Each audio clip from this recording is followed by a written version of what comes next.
Nicolas, nous allons parler de Adieu Gary de Nassim Hammaouche. Oui, qui est un premier film qui était en 2 fois sélectionné au FIF. Il était en compétition officielle, mais aussi en compétition Émile Cantillon. Donc, Et qui a reçu un prix. Oui, un prix. Le FIF, donc, c'est le Festival international du film francophone de Namur. Oui. Et qui a reçu donc un prix d'interprétation. Pour Yasmine Belmadi. Le prix, malheureusement, n'a pas pu lui être remis en main propre. Il a été remis à sa partenaire, qui est aussi sa veuve. Oui.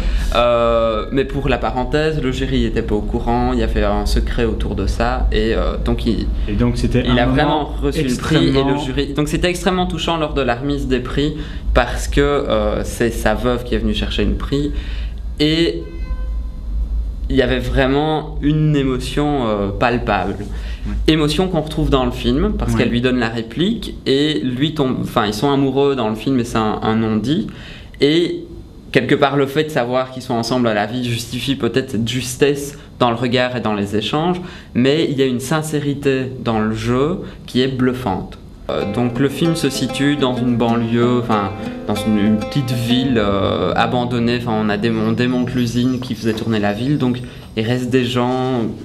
C'est un lieu quasiment désertique, et donc il y a vraiment une particularité comme ça. Le lieu vit avec des gens qui errent plus ou moins, et donc on a vraiment l'impression d'avoir une chronique d'un lieu à un moment donné, et avec une sensation de fin comme ça. Chronique, c'est très très bien écrit, c'est très bien interprété. Le titre est assez mignon parce que ça renvoie à Gary Cooper.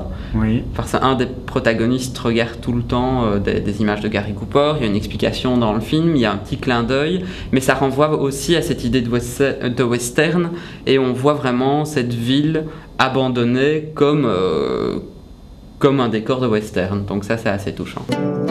Tu ressembles de plus en plus à ton père, José. T'as la même fossette que lui, là. Il était très beau, il avait beaucoup d'allure. Il avait le menton de Gary Cooper. Alors rapidement, tout le monde l'a surnommé Gary. C'est devenu son nom.